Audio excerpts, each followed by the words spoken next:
Hey, you, come here. I want to tell you something. Closer. You love the bread, don't you? I know you do, you dirty bitch. I bet you love pasta too. Yeah, and rice.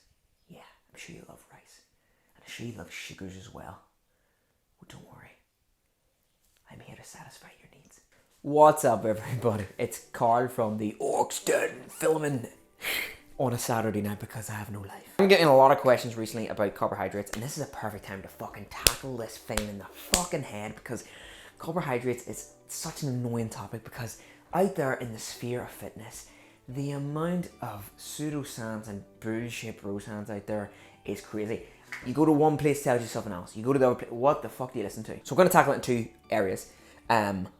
Carbohydrates, what they are, benefits for weight loss and muscle growth, the negatives, and also the timing of meals. Right, so the first question, class. What is a carbohydrate? Carbohydrate is a form of one of your macronutrients. You've got your proteins, so when you consume proteins in the body, they convert into amino acids.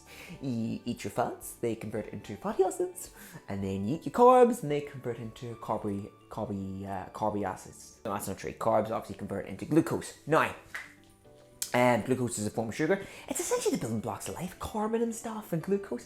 Well, literally like the wee microbial life. It's life. It's evolution. It's God. God is carbs. Now, carbohydrates, everyone doesn't really like carbohydrates. It gets this fucking shady, sleeky, snaky thing. It's a taboo. It's a taboo subject. It's taboo. So we're gonna correct carbohydrates. So what type of carbohydrates? Where will I find carbohydrates? I think you're gonna know this one. Bread, rice, potatoes, pasta, sugar, cakes, biscuits, Jaffa cakes, biscuits, Jaffa cakes, biscuits, digestives, all sorts. Is carbohydrates any good for you? Well, what happens when you consume a carbohydrate? Your body releases a hormone called insulin.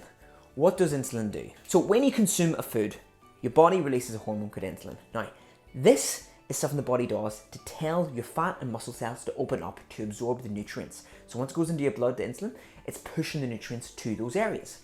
Push it, push it, push it. Very good for growth purposes. So for example, your muscles, you want to feed your muscles. Feed the muscles, they'll grow. Feed them, feed. And the fat cells, they'll obviously store for later energy, so you can use it throughout the day. Or some of you really big people out there use it next year. Now, what happens when your insulin spikes? Well, throughout the day, you start when you're fasted. Okay, you've just slept, your insulin's way low because you haven't been eating anything, okay? Then you have a breakfast.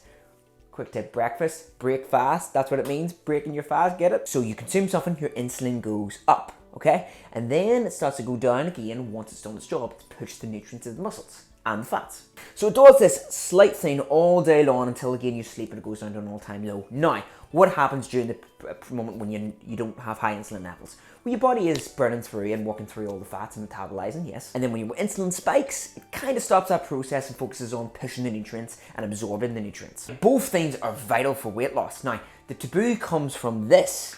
People think when you're not consuming carbs that you're burning fat. So if you don't eat carbs all day long, you'll burn all kinds of fat. Now, obviously, protein and fat both actually have a trigger source as well that kind of stops the fat burning process as well. So that's kind of redundant, but it doesn't matter. If you have, say, a big 4,000 calorie meal at the start of the day and you decide to fast for 9 or 10 hours after that, or even for the rest of the day after that, it's not gonna burn through that. There's one key here.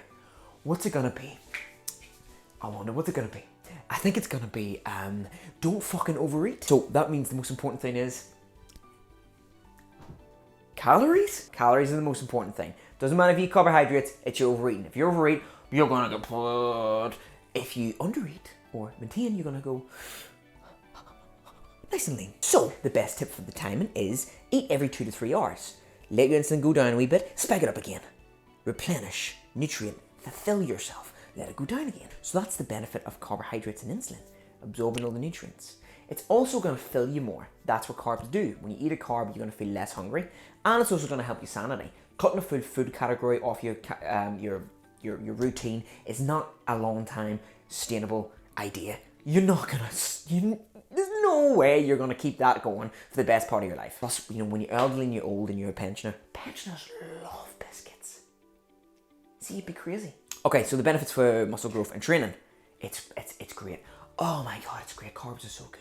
Now, you can time it around the workouts. If you usually don't, any of you don't do that, I recommend it right now. You'll see a fucking difference in pumps and in ability and energy. So, a good idea of that would be to consume carbs before a workout. You can consume some cyclodextrin or complex carbs during a workout, and then after it to replenish it. So imagine this, I break down the muscles. Then I need to repair them. For them to grow, I need to feed them, fulfill them, feed them, feed me. So to feed them, I eat carbs, I spike the insulin. They push all the nutrients and the carbohydrates to those muscles, and then they grow. Yeah, Now, types. Now, you're gonna ask for types of times like your two types of your sugars. You've got glucose and fructose in terms of the sugar world, right? Now, fructose you'll find in fruits. What happens with fructose is interesting. People always tell you eat fruit, but fructose sugar tends to actually get stored in the liver, which then gets converted to fat. Where glucose, on the other hand, sugars tend to actually get stored as energy cells or pushed to replenish other areas. So glucose is actually the one to go for here. For example, a lot of my pre-workouts would consist of a handful of jellies that have glucose. A lot of sweets actually have glucose and not fructose. So an idea would be to actually prioritize glucose more here. Now, another interesting thing that insulin does actually is when you have it spiked in the body in terms of muscle growth as well. Now, yes, it's true that when you're not eating insulin, your body is consuming the fats, and when you do take insulin, that process stops. But it actually, study shows, is when your insulin is spiked, it seems to actually promote more of an anabolic state opposed to a catabolic. Quick sources, anabolic is when your body is making muscle, catabolic is when it's actually burning muscle, right? So it does this by actually reducing the time of the muscle protein synthesis breakdown.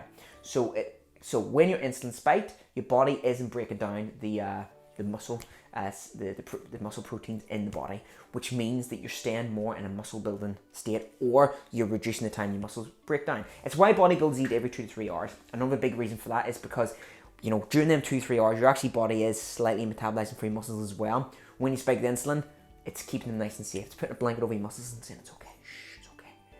I'm here for you. So that is the bulk and the short end of carbs. You're wanting to replenish your muscles again, and you're wanting to recover properly and sustain yourself with adamant energy sources. Again, you can get them from other places. Yes, you can get them from fats and proteins. But think about it. If you're someone doing keto at the minute, the chances are you're going to keep this up for not eating breads is zero. So my recommendation is, yes, you can have that sandwich. Babe? What? Make us a sandwich. Who do you think you're talking to? This is a quick one, but I hope this helped. You can get more information over at theoxygen.com, or follow me on Instagram or Facebook, or just hit the like and subscribe button below for more free tips. Oh, they're so good. They're all free. Oh, free tips. Oh. But until then, just keep being you. Just keep being you.